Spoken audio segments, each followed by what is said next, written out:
할렐루야. 네, 하나님 앞에 찬양 드린 정말 감사합니다. 나의 힘이 되신 여호와여 라고 말씀하고 계십니다. 자, 이번 4월 전체의 주제는 부활 생명으로 세워지는 교회라는 주제를 가지고 한 달 동안 은혜를 받겠습니다. 우리 한번 고백합시다. 부활 생명으로 세워지는 교회. 자, 우리가 3월 한 달 동안은 여러분들한테 십자가와 또 부활에 대한 이야기를 많이 했다면, 이제 우리가 부활 생명을 여러분이 확신하면서 여러분의 삶이 방향이 전환되어지고, 또 부활하신 예수님과의 인격적인 만남, 그리고 사명으로 여러분들이 다시 또 도전과 또 말씀 성취의 축복을 누리고, 그래서 하나님의 보내심을 받은 사람의 축복을 한 달 동안 누리시기를 주님의 이름으로 축원을 드리겠습니다. 자, 이런 주제를 가지고 우리가 오늘 첫 번째 주에, 지난주 이제 부활절을 맞이하고 오늘 이어서 이제 두 번째 주일인데, 자, 부활은 무엇을 바꾸는가라는 말씀 이제 서론에서 보면, 자, 우리 사람이 여러 가지 힘든 일을 겪고 또 이번에 우리 또 여러 가지 장례를 치른다라고 했을 때 많이 아프죠, 가슴이. 또 여러분들 이번에 다 참여했지만 우리 사랑하는 우리 김홍림 권사님 우리가 천국 환송 예배 드리고 했을 때, 자, 우리들이야 뭐 이제 옆에 있는 지인들이고 하지만 직접 가족들은 얼마나 마음이 아프시겠어요, 그죠? 또 반면에 또 우리 새롬이 또 우리 이제 결혼해서 또 갔는데 아주 기쁜 일이지만 또 눈물 많이 흘렸은 것 같아요, 그죠? 눈물도 많이 흘리시고, 하지만 또 좋은 일이고, 이처럼 우리가 뭐 슬프거나 또 좋은 일을 했을 때도 다 하나님의 위로가 필요합니다, 그죠? 여러분들 위로의 부활의 축복이 여러분에게 전달되기를 바랍니다. 그리고 부활은요, 여러분에게 힘을 주는 거예요, 힘을. 여러분 마음속에 영적인 힘을 하나님이 주신다고 약속하셨어요. 그래서 우리 사랑하는 성도들이 한 달 동안 더 갑절의 축복을 받고 하나님의 은혜와 힘이 넘쳐나는 시간 되시고, 그 다음에 여러분들에게 희망을 하나님이 주시고 말씀하고 있어요. 그렇지만 성경은 더 분명하게 부활은 뭐냐? 한번 우리 고백합시다. 방향을 바꿉니다. 자, 오늘 말씀을 듣고 여러분 생각이 완전히 방향이 이 엠마오로 가는 제자가 인생의 방향이 바뀌었듯이 여러분 방향이 완전히 바뀌어지기를 주님의 이름으로 축원을 드리겠습니다. 자, 엠마오로 가는 두 제자가 등장을 하죠. 여기서 말한 분명히 무리라 하지 않고 두 제자라 이렇게 이야기를 하고 있습니다. 자, 그래서 이 엠마오로 가는 이 둘이 엠마오로 가는데, 자, 이 사람을 보면서 우리가 생각해야 할 게 뭐냐면, 이들은 지금 예루살렘을 떠나고 있는 것입니다. 자, 왜 떠났을까요? 예수님께서 지금 당하신 십자가 사건으로 인해서 완전히 실망을 했어요. 좀 이따 나오겠지만 왜 실망했을까요? 서론이자 결론을 말하면 그들은 정치적인 메시아를 그들은 믿었던 거예요. 그래서 예수님께서 오셔서 즉시 그 문제를 해결해 주시지 않았는데, 어떤 문제냐? 민족 해방을 시켜주고 지금 로마의 군권에서 그들을 해방시킬 줄 알았는데, 돌아가실 때의 모습을 보니까 아무 힘도 없이 그냥 무기력하게 돌아가신 예수님을 보면서 이 십자가 사건을 통해서 큰 실망을 안을 수밖에 없게 된 것입니다. 자, 그런데 이 부활하신 예수님을 만난 후에 엠마오로 가는 이 제자들이 다시 예루살렘으로 가고 아가다락방에서 성령의 충만함을 받고 다시 하나님께서 보내신 인생의 방향으로 가는 것을 우리는 살펴볼 수가 있습니다. 자, 그러면 부활은 여기에서 말하는 것이 단순히 그냥 나 하나님 믿습니다, 나 나중에 우리가 이제 교리적으로 그냥 우리가 입술로 고백하고 교리적으로 믿었던 이 신앙, 그냥 하나님 믿습니다. 근데 감정, 감정을 우리가 바꾸는 것이 아니라 부활하신 예수님을 만나게 되면 완전히 안 믿어졌고 내 인생에 뭔가 참 정말 저 절박한 낭떠러지 바로 앞에서 내 생각이 완전히 바뀌어지는 거예요. 하나님께서 이렇게 하셨구나. 하나님이 나를 인생 저 절벽 끝, 지금 벼랑 끝에 서 있는 나를 말씀을 주시고 다시 내게 손을 내밀어서 다시 하나님이 원하시는 방향으로 나를 이끌어 가시는 거예요. 죄와 사망의 이 커다란 시간표 속에서 죽어야 되는데 여러분들에게 부활하신 예수님이 나타나셔서 여러분에게 손을 내밀고 나에게 다시 돌아오라 라고 말씀하시면서 여러분이 확신을 심어줬는데 그것은 감정이 아니고 완전 인생이 바뀌어진 부활 생명으로 세워지는 그런 교회의 모습을 우리가 살펴볼 수가 있습니다. 오늘 여기에서 여러분들 보시고 같이 부활 생명으로 세워지는 교회와 제자가 되시기를 주님의 축원을 드리겠습니다. 자, 우리 본론을 보겠습니다. 누가복음 14장 13절 14절에 보면 즉 부활을 모르면 인생의 방향이 완전히 틀어지죠. 자, 여기에 서론에서 이야기했듯이 엠마오로 가는 제자들은 지금 예루살렘에서 엠마오로 가는 단순한 이동 장면이 아니라 여기서 우리가 살펴봐야 할 것이 뭐냐면 신앙의 방향이 완전히 무너졌다라고 우리는 볼 수가 있습니다. 자, 여러분도 인생에 어떤 커다란 문제, 사건이 왔을 때 여러분이 믿는 그냥 십자가만 믿는 신앙이 됐다. 여기서 내가 지금 말한 문장에는 십자가만 믿는 사람. 그런 사람들 많이 있죠.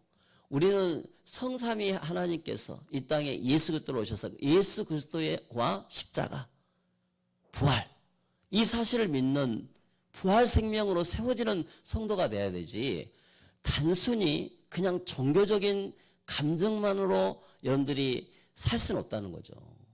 자, 그렇게 살다 보면 종교인의 모습으로 종교의 색태가 아주 그냥 짙은 그런 인생을 살다가 문제 사건을 만났을 때 완전히 인생의 방향이 하나님을 떠나서 사는 사람들이 굉장히 많이 있는 것을 볼 수가 있습니다.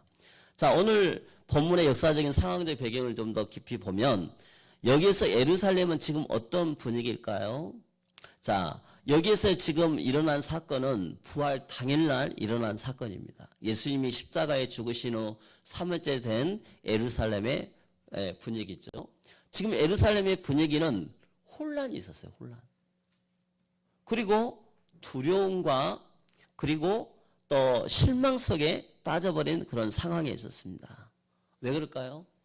제자들 모습만 봐도 지금 그 엄청난 예수님 오병이의 기적, 막 안진뱅이 사건, 막 수없는 기적이 막 일어났는데 사람들은 군중의 심리가 있어요. 야, 저분이 메시아인갑다라고 말을 할 정도로 저분이 아주 극단적인 최악의 상황 속에서 저렇게 혼으로 몰아붙이면 분명히 예수님께서 뭔가 신비한 힘을 발휘하셔가지고 지금 저 로마 군사들을 다 물리치시고 본인도 아마 거기서 빠져나올 거야 라고 생각했는데 이 스토리가 완전히 무너져 버린 거예요.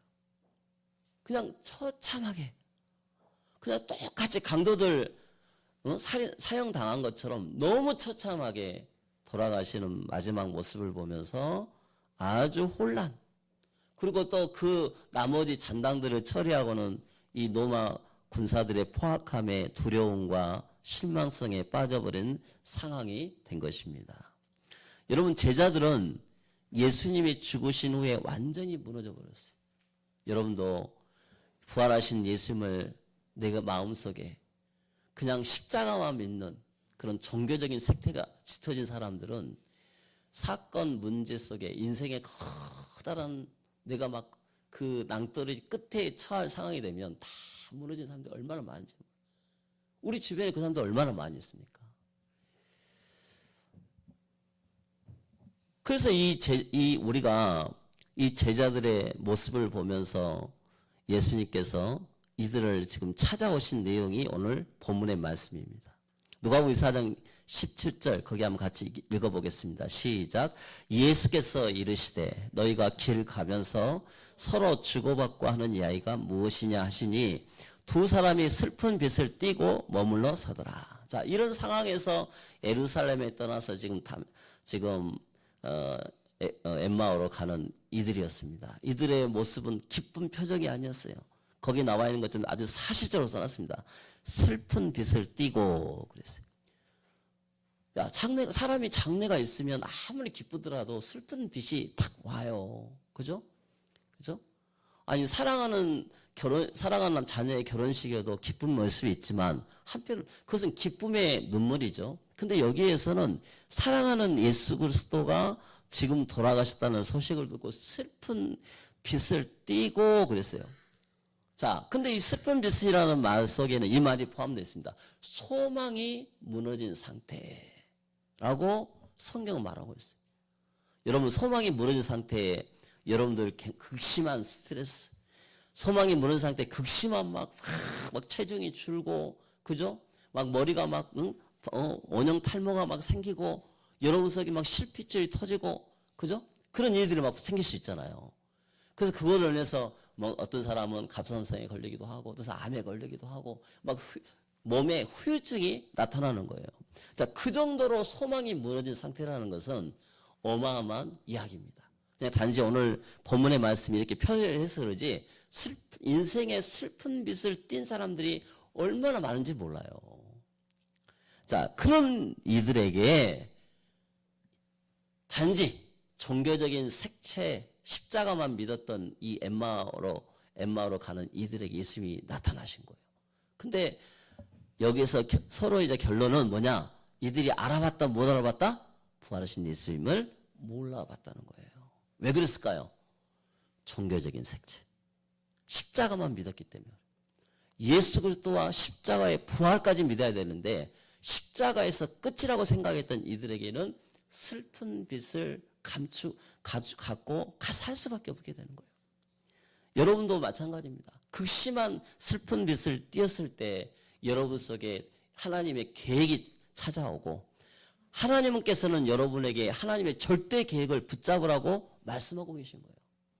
여기서 여러분들이 딱 오늘 본문과 연결되어진 제목과 연결되어지는데 한번 우리 고백합시다. 부활 생명으로 세워지는 교회의 시간표. 여러분 이것을 여러분 고백을 해야 돼요. 하나님이 나를 더 확신을 심어주시려고 이 사건을 주시는구나. 그래서 오늘 말씀을 듣고 여러분들이 치유받고 회복되어지고 다시 여러분들이 엠마오로 인생의 방향에 돌이키는 그런 시간표가 되기를 바랍니다.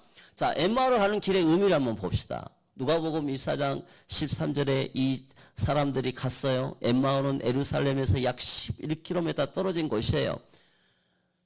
얼마 안 되는 거래요. 여기서 아마 봉산 정도 되는 거리 같아요. 그죠? 근데 우리가 그 정도 가는 길 속에서 여러분들 중요한 것은 지금 거리보다 방향이에요. 방향. 지금 예루살렘은 어떤 거였습니까? 하나님이 일하신 자리였어요. 종교가 색채가 진한 사람들에게는 십자가는 끝이지만 하나님을 믿는 사람들에게는 예루살렘의 지금 시간표는 십자가와 부활이 일어난 자리였던 것입니다. 근데 이 사람들은 지금 종교적인 색채가 너무 진하고 그냥 예수 그리스도의 십자가, 예수 그리스도는 다 빼버리고 그들에게는 정치적인 메시아만 붙잡고 있었기 때문에 자기들이 신봉하는 아이돌은 죽고 끝나버린 거예요. 그러니까 슬픈 빛을 띌 수밖에 없게 되는 거예요. 여러분, 그런데 이 사람들은 지금 그 자리를 떠나서 신앙이 붕괴된 상태에서 하나님이 일하신 자리에서 떠나고 있는 것을 볼 수가 있습니다. 왜 떠났을까요? 자, 누가복음 24장 21절에 이렇게 표현하고 있습니다. 우리는 이 사람이 이스라엘 속량할 자라고 바랐노라 그랬어요. 이스라엘 속량할 자. 여기서 속량이라는 말은 정치적인 해방을 말하는 거예요. 노예 속박에서 벗어나는, 즉 해방시키는 하나의 장군으로, 정치적인 영웅으로 그를 생각을 했던 것입니다. 근데 이 사람들이야말로 어떤 거였습니까? 잘못된 메시아였습니다. 이 말 속에는 모든 문제가 다 들어있습니다. 이들은 예수님을 믿었지만 그러나 바르게 이해하지 못했어요. 마태복음 16장 13절에서 20절에 보면 하나님께서 예수님께서 베드로에게 얘기하잖아요. 세상 사람들이 나를 누구라 하느냐. 거기에 보면 이 말이 연결되어져요. 자, 세상 사람들이 예수님을 잘못 이해하고 있었죠. 그죠? 세례 요한으로 알고 있고 또 선지라고 알고 있고 그렇게 알고 있었잖아요. 이 사람들도 어떤 봤을 때는 기적을 베풀고 할 때는 좋았지만 지금 여기에서 이 사람의 관점은 뭐예요? 이스라엘을 속량할 자로 바라봤다 하는 해석을 하고 있었어요. 자기들만의 해석. 자, 이 사람들은 말 속에 바르게 이해하지 못해요. 그래서 그들은 기대는 정치적 메시아, 눈에 보이는 회복, 즉각적인 승리를 해석을 했는데 예수님께서 십자가에서 죽으심을 보고 실패로 그들은 해석으로 이야기를 썼던 거예요. 자, 이런 사람들이 얼마나 많아요. 우리는 그런 사람이 아닌 줄 믿으시기 바랍니다. 겉으로는 진짜 내가 또 예수님을 믿는다고 하지만 부활까지 연결이 안 된 사람들이 얼마나 많아요. 그래서 지난주, 이번 주에서 특히 사후를 한다는 여러분이 부활 생명으로 완전히 세워지고 여러분 인생의 방향이 더 복음으로 확신해지는 한 달 되기를 주님의 이름으로 축원을 드리겠습니다. 자, 십자가 없는 신앙이 얼마나 위험할까요? 예수 그리스도의 정확하게 예수 그리스도의 십자가 없는 신앙 이것만큼 위험한 게 없어요. 교회는 다니는데 삼위일체 하나님이 안 믿어지고 부활신앙이 안 믿어진다. 이것처럼 힘든 거 없겠죠. 그런데 그것을 믿으려고 노력을 하는데 안 돼. 뜻대로 또. 그것처럼 힘든 게 없어요. 그럼 어떻게 해야 돼요? 그게 위험하다는 걸 여러분들이 알고 해석을 빨리 바꿔야 돼요. 여러분이 해석을 하는 것이 아니라 하나님께서 여러분 인생을 해석시키는 거예요. 자, 이 장면에서 여러분들이 부활을 모르면 십자가를 이해할 수 없고 결국 방향이 결국은 에루살렘에서 담에서 이쪽 엠마오로 지금 가게 된단 말이에요. 자, 고린도서 1장 18절 읽어보겠습니다. 시작. 십자가의 도가 멸망하는 자들에게는 미련한 것이요 구원을 받는 우리에게는 하나님의 능력이라. 할렐루야. 자, 십자가 그냥 단순한 십자가가 아니라 예수 그리스도와 십자가, 부활 이 사실을 믿는 자에게는 실제로 구원이 되고 그 사실을 모르는 사람에게는 실패할 수밖에 없게 되는 거예요. 우리는 해석을 잘해야 돼. 해석을. 하나님께서 주신 언약의 해석을 여러분이 진짜 믿음 고백으로 날마다 하시기를 주님의 이름으로 축원드리겠습니다. 자, 인간은 이렇게 하나님의 언약을 바르게 알지 못할 때 반드시 길을 잃습니다. 자, 이 두 제자는 특별한 사람이 아니고 어떤 말씀 우리의 모습이죠. 자, 왜 이런 일이 생겼습니까? 왜 하나님이 이렇게 하셨지? 그들은 틀린 결론, 틀린 해석을 하고 거기를 떠나게 된 것입니다. 이건 실패야. 이건 끝이야. 그러면 어떻게 됩니까? 이때 하나님을 떠나서 세상으로 갈 수밖에 없습니다. 이 사람들의 인생은 기도가 멈췄어요. 예배가 약해졌어요. 하나님보다 점점 멀어졌어요.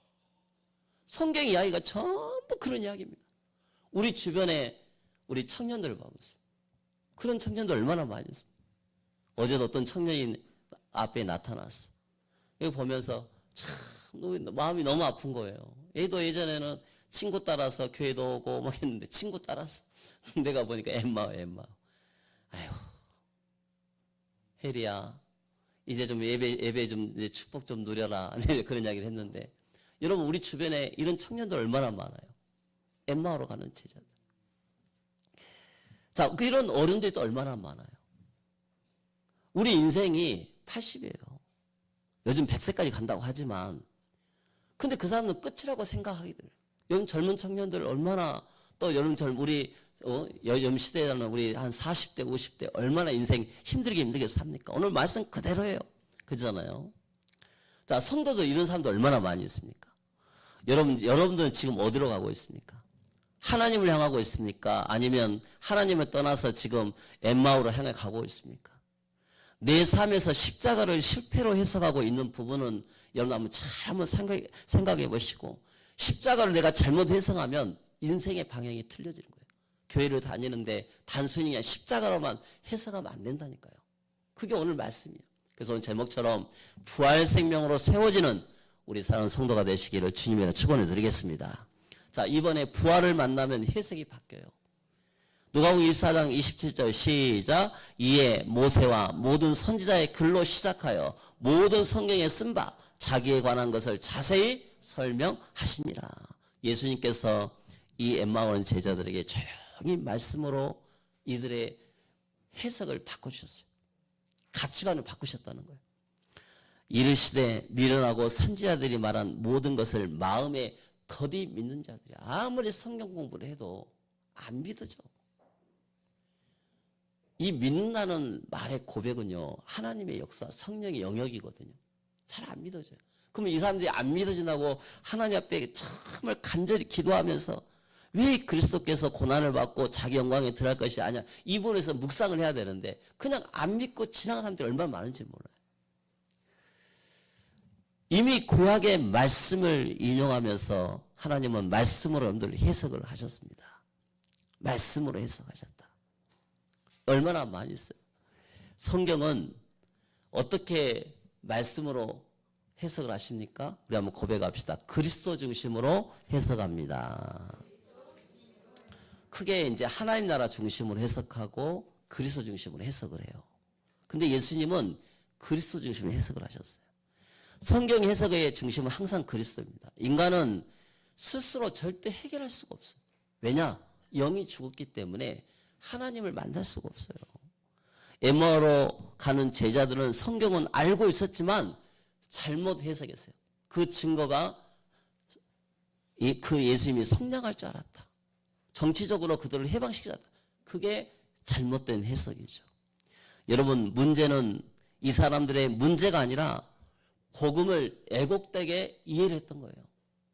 그냥 교회만 다니면 복 받지 라는 수준으로 다른 사람들 얼마나 많이 있습니까? 예수님께서 내 질병 고쳐주시겠지, 나는 복 받겠지, 이게 전부 애곡이에요. 애곡신앙, 기복신앙이고. 여기 계신 우리 자리에 앉아있는 분들 중에도 분명히 이와 같이 그런 시간표를 보냈던 사람들이 있어요. 혹 있었어도 하나님 오늘 본문의 말씀처럼 여러분들이 신앙의 방향을 완전 부활생명으로 세우게 하는 시간표가 되고, 그거를 통해서 하나님의 큰 인생의 축복을 받는 여러분 되시기를 주님의 이름으로 축원을 드리겠습니다. 여러분, 누가복음 24장 25절에 성령께서 계시로 예배 시간에 주의종을 통해서 본문을 통해 가지고 여러분에게 지금 말씀을 주고 계시는 거예요. 그 말씀을 믿어라 이 말이에요. 자, 예수님은 오늘 해석을 바꿔주십니다. 상황도 그대로이고 십자가도 그대로인데, 그러나 이들에게 영적인 눈으로 해석을 바꾸게 하셨어요. 문제는 무지가 아니라 이 사람들의 생각을 완전히 바꿔주신 거죠. 실패가 아니고 죽음은 구원이고, 죽음이 아니고 명광이고, 끝이 아니고 시작이다. 그러면서 그들에게 정확한 복음을 붙잡게 만드신 것입니다. 여러분, 문제는 상황이 아니고 하나님이 주시는 해석입니다. 아멘. 하나님 나라가 임했다라고 말씀하고 계셔요. 엠마오의 제자들은 상황 때문에 무너진 것이 아니라 잘못된 해석으로 무너진 거예요. 여러분들 이게 치유받아야 돼요. 그래서 오늘 제목처럼 여러분의 신앙이 부활생명으로 더 든든히 세워지는 교회가 되시기를 주님의 축원을 드리겠습니다.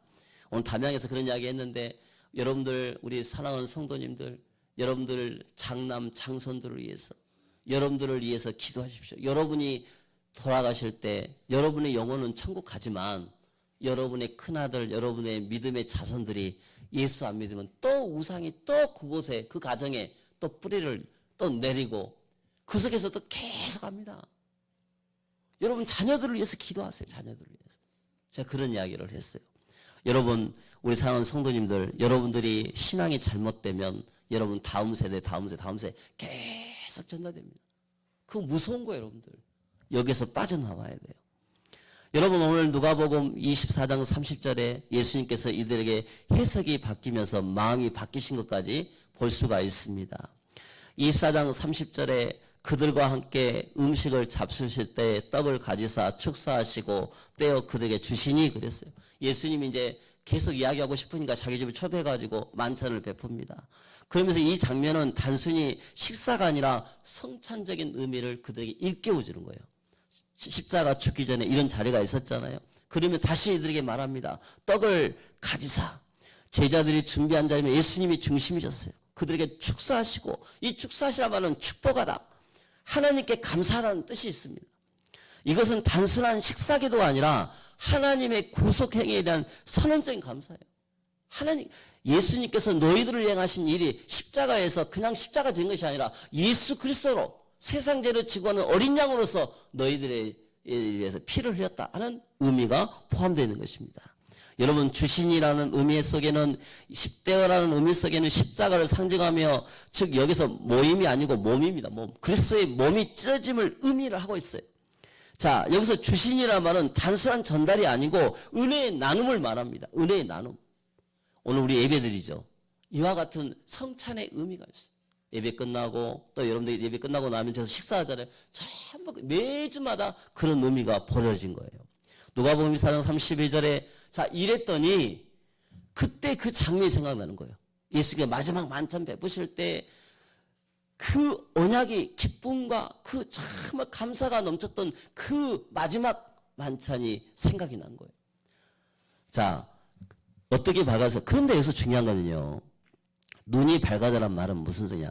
여기서 자기 힘으로 스스로 눈이 밝아져 이렇게 안 썼어요. 오늘 살펴보면 누군가에 의해서, 즉 제자들이 알아낸 것이 아니라 하나님이 열어주신 것이다 라고 성경 기록하고 있어요. 그죠? 여러분, 눈이 밝아져 그랬어요. 여러분들 은혜 받기를 소원하죠? 기도 잘 되기 원하죠? 여러분들 하죠? 여러분 힘은 안 되는 거예요. 누가 해야 돼요? 성령께서. 할렐루야. 여러분, 내가 찬송의 힘도 마찬가지입니다. 기도 힘도 마찬가지입니다. 모든 것이 삶 속에 마찬가지예요. 여러분 삶 속에 내 힘으로 살려가는 것이 종교적인 십자가예요. 예수 그리스도에 부활하셔서 여러분의 마음을 열어주실 수 있도록 간절히 기도하고, 하나님 이 시간 내가 다시 주님을 내가 사모합니다 하는 마음을 가지고 했을 때 예수님께서 시간표가 여러분들을 예수님을 바르게 알 수 있는 눈을 열어주시는 거예요. 그리고 기도하란 말이에요. 여러분 산업도 마찬가지, 모든 부분이 하나님 열어주십니다. 자, 이전에도 예수님은 이들과 함께 하셨어요. 그러나 그들은 잘 몰랐습니다. 이제야 알게 된 거예요. 믿음은 하나님의 선물입니다. 여러분, 은혜는 하나님의 선물이에요.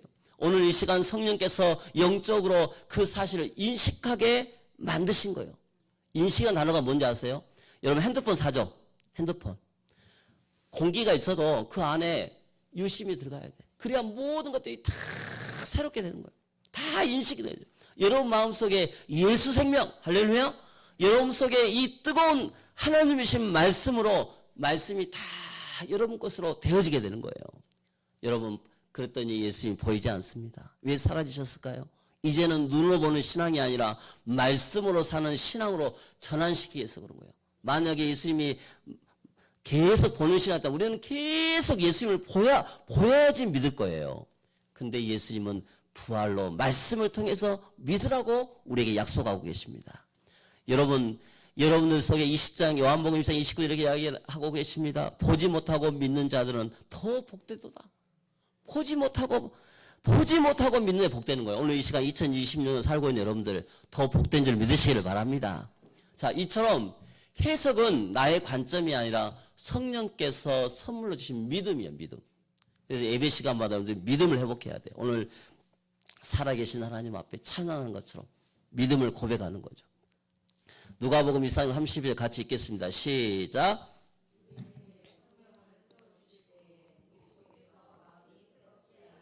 자, 이런 기도 제목을 가지고 기도하란 말이에요. 내가 하나님 찬송할 때 마음이 뜨겁게 해주세요. 내가 하나님 예배 드릴 때 아멘으로 마음이 뜨겁게 해주세요. 할렐루야. 여러분, 내가 정말 모든 부분에 마음이 뜨겁게 해달라고 기도해야 돼요. 자, 여기서 계시란 말은 그냥 성경 말씀을 단순한 정보로 들으면 안 돼요. 하나님의 조명입니다. 조명. 말씀이 여러분들 깨닫게 하시는 거예요. 마음이 뜨겁지 않느냐, 이 말의 뜻은, 오늘의 뜻은 뭐냐니까 불타다, 계속 타오르다, 지속적으로 변화하다, 이런 뜻이 바로 이 뜻이 있어요. 한국말로 표현을 하니까 그냥 뭔가 이렇게 똑같이 되지만 아니에요. 이 속에는 막 여러분들 장작불 피워봐서 알잖아요. 막 가슴이 막 떻게 펴지는 거예요. 훨씬 더 온자풍터보다 더 뜨거운 불탄 가슴이 내 가슴에 생기는 거예요. 여러분 그 말씀은 여러분의 내면을 일으키십니다. 상황은 그대로인데 마음이 바뀌고 인생이 바꿔지도록 여러분 마음속에 인식하게 만드는 거예요. 아 그렇구나 이렇게 말씀하신 거예요. 성령은 조명해 주십니다. 여러분 말씀을 드릴 때 성령께서 말씀을 밝혀주심을 확신하시고 여러분의 예레미야 20장 29절에 이 문장에 이 부분이 포함되어 있어요. 내 마음이 불을 붙은 것 같아서 라는 그 표현이 있어요. 내 마음에 불을 붙은 것 같아서. 성령께서 여러분 마음속에 우리 사랑하는 성도들 가슴마다 마음에 불이 붙은 것 같아서 여러분의 인생이 더 확신 있고 살 수 있도록 기도하시기를 주님의 이름으로 축원드리겠습니다. 말씀은 마음을 변화시키는 불이십니다. 부활은 마음을 식게 하는 것이 아니라 다시 타오르게 만들고 여러분 나의 마음에 불을 붙여주시고 인생의 방향이 다시 전도와 선교로 사명을 붙들고 가게 하시는 하나님의 언약의 말씀입니다. 아멘. 여러분 가슴속에 힘을 가지시고 하나님 어느덧 나에게 눈을 열어서 하나님이 하신 일을 포기하여 주시라고 기도하는 거예요. 3번 봅시다. 부활을 믿으면 방향이 돌았어요. 어떻게 방향이 돌았습니까? 거기 읽어보니까 곧 그때로 일어나 예루살렘에 돌아가 보니 11 제자 및 그들과 함께한 자들이 모여있어 그랬어요. 여기 모여있는 사람들은 대부분 다 낙심돼서 그냥 이들은 직접 행동은 안 옮겼지만 집의 문을 다 걸어 잠그고 거기에서 막 벌벌 떨고 있는 사람들이었어요. 들리는 소문은 예수님이 다시 살아나셨다. 마리아들처럼. 아니 근데 이 엠마오로 가는 제자들이 와가지고 마음속에 이야기를 합니다. 이들이 이야기하는 거예요. 안 믿어지죠. 근데 예수님이 나타나셨어요. 그 자리에. 예배의 자리에. 성만찬 자리에 예수님이 나타나신 거예요. 여러분 예수님께서 말씀하시면서 이렇게 이야기합니다. 자, 이때 이들에게 부하신 예수를 만났을 때 내면이 변화되고 그들은 즉각적인 순종을 하고 공동체 사명이 회복되는 거예요. 우리 교회는 공동체적인 사명을 갖고 있습니다. 여러분 사랑하는 성도님들 오늘 그때 보니까 곧 그때로 일어나 이 말은 즉시 지체 없이 바로 그 순간에 이들은 증인의 삶을 살게 된 것입니다. 인생에는 회심이 반드시 필요해요.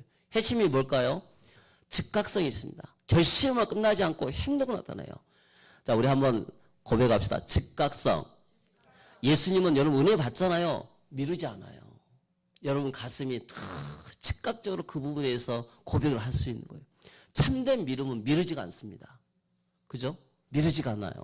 엠마오에서 예루살렘으로 돌아가는 때 이 사람들의 인생은 방향이 전환됐고 생각이 바뀌고 방향이 바뀌는 것이 회개하듯이 회개하면서 오늘 예수님을 만났습니다. 부활을 만나면 반드시 인생의 방향이 바뀝니다. 아멘. 엠마오 제자들은 개인처럼으로 끝나지 않고 다시 공동체에 모여서 마가다락방에 모여서 그들은 교회를 살리고 하나님의 은혜 가운데 있었어요. 여러분 가정에도 이 부활 공동체의 축복이 통해서 생명으로 다시 일어나는 가정이 되시고 여러분 기업도 마찬가지고 이렇게 되시기를 주님의 이름으로 축원을 드리겠습니다. 참된 신앙은 머무르지 않고 반드시 교회를 세우는 쪽으로 연결이 되어집니다. 교회를 세우는 여러분 눈에 보이는 교회 눈에 안 보이는 교회를 세워가는 거예요. 교회를 하나님이 진짜 하나님이 교회를 세워가도록 만드셨어요. 그게 공동체의 축복입니다. 여러분 결론입니다. 부활 생명으로 세워지는 교회가 되시기를 주님의 이름으로 다시 한번 축원을 드립니다. 기도하겠습니다. 하나님 감사합니다. 오늘도 부활 생명으로 세워지는 교회의 축복을 누리는 우리 모든 제자들이 되게 하여 주옵소서. 예수 그리스도의 이름으로 기도합니다. 아멘.